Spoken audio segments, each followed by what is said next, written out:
Naiyak ako. Oh my god. Hi guys! Welcome to my channel.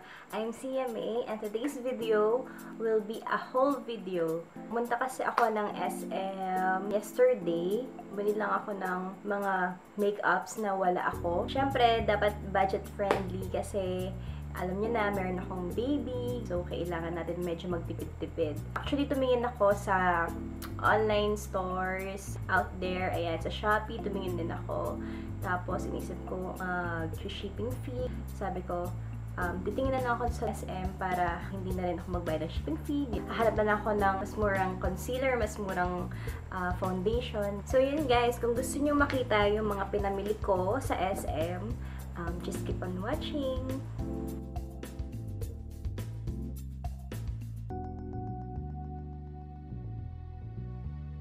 Ayan, medyo naka-conscious pa ako. Ang una kong item na pinurchase is yung Nichido na brow pencil. Kinuha ko siya sa shade ng chestnut. Mga binili ko, nakabukas na sila kasi talagang ginamit ko na sila ngayon. Kung makikita nyo sa kilay ko ngayon, ayan, maganda siya guys. Sabi dito pa pala sa eyebrow, water resistant, tapos shucks, di nag-autofocus. Yung pencil na to is nabili ko ng 138 pesos. Mura na din siya, though may mga ibang mas mura, pero yung quality naman niya maganda. So, yung susunod na binili ko, itong Nichido pa din. Nichido Tinted Brow Gel. Yan. So, ito namang Tinted Brow Gel. Actually, pangalawang brow gel ko na to. Nasabi ko dati na favorite ko talaga tong brow gel na to. Pinakauna ko kasing brow gel ito, kaya hindi ko pa rin mapapag-compare kung ano ba yung mas maganda, kung mas maganda ito, kung mas maganda ito, kasi ito pa lang yung natatry ko. Ang nakuha kong shade ay yung brunette. Alam ko meron itong 4 shades. Yun. So, ang susunod kong nabili, itong Maybelline Dream Satin. Meron akong friend na sobrang addict, pero sobrang galing niyang mag-makeup. Hindi rin siya nag-makeup ng sobrang mamahalin. I mean, kung meron siya mamahalin makeups, binibigay lang sa kanya, parang ako lang. So, ang sinuggest niya sa akin, sabi ko kasi, ano yung mabibili ko sa SM na magandang foundation?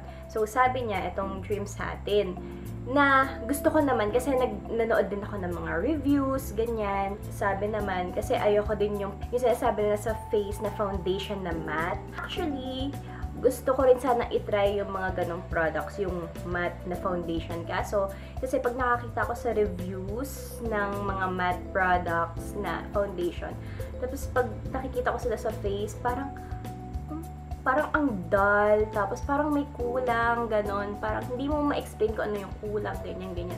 Hanggang sa, sabi ko, kulang ng yung parang kulang siya ng glow. Alam mo yun, yung parang kulang siya ng dewiness and everything. Kasi, ang pangit kapag yung parang face mo parang sobrang matte, ganon. Parang walang volume, kumbaga sa buhok, ganon.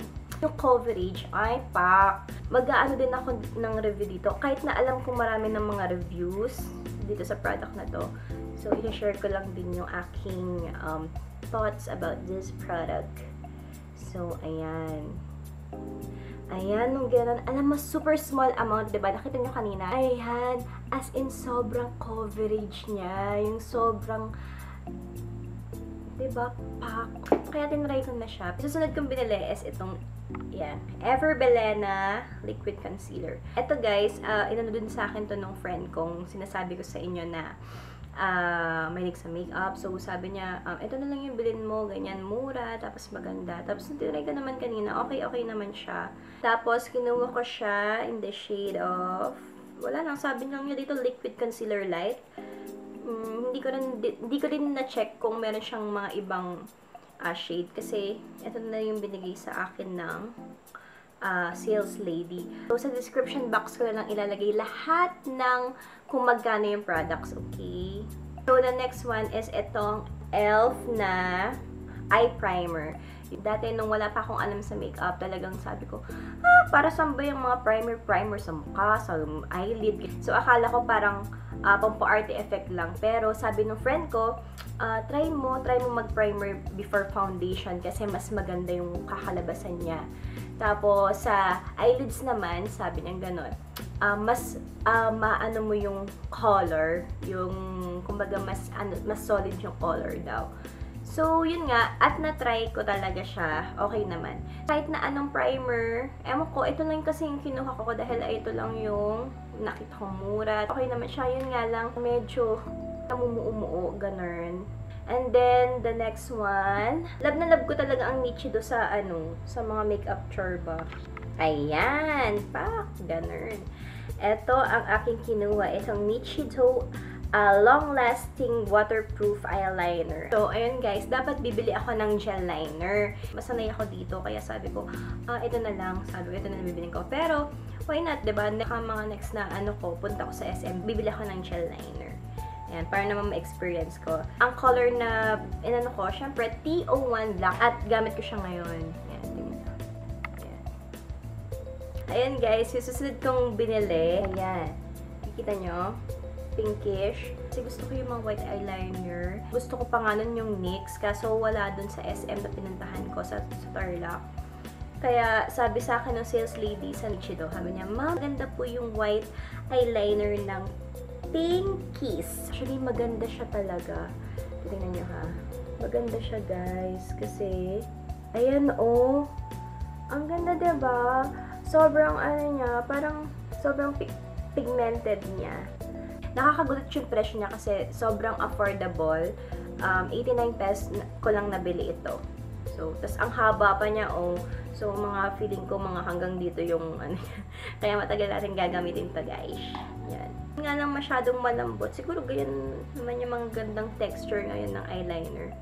Diba? Yung mga iba namang eye pencil na matitigas, parang ilang guhit ka na hindi pa kumakagat, ganun. Kaya ito, para siyang, okay siya. Etong eyelashes na binili ko, yung from Elise. So, binili ko siya for 198 pesos.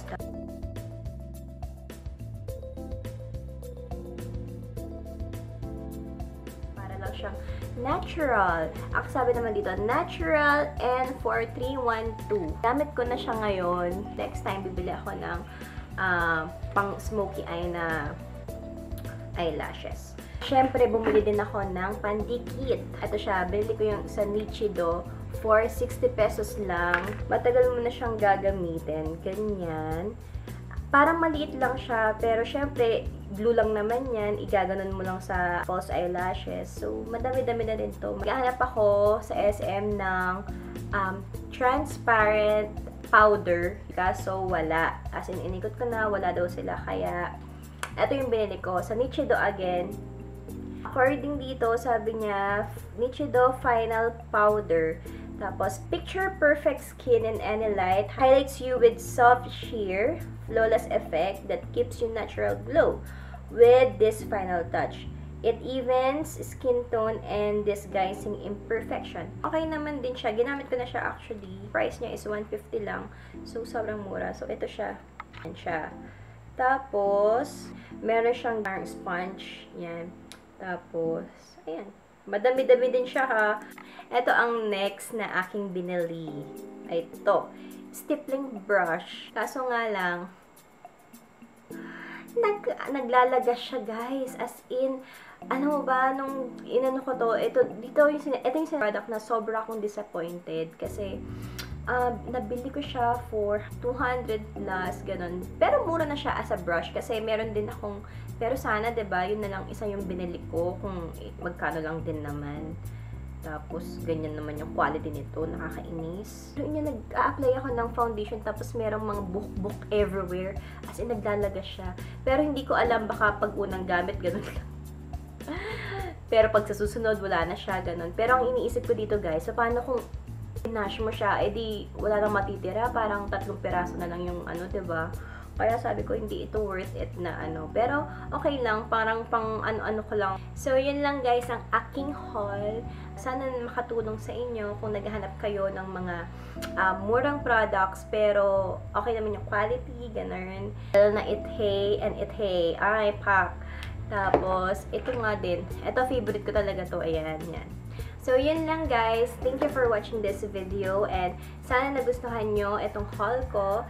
At kapag, kunyari, ibibilin ako, share ko din sa inyo para magkaroon din kayo ng idea sa price, sa kung maganda ba ito or hindi. Yun. So, yun guys. God bless. Bye!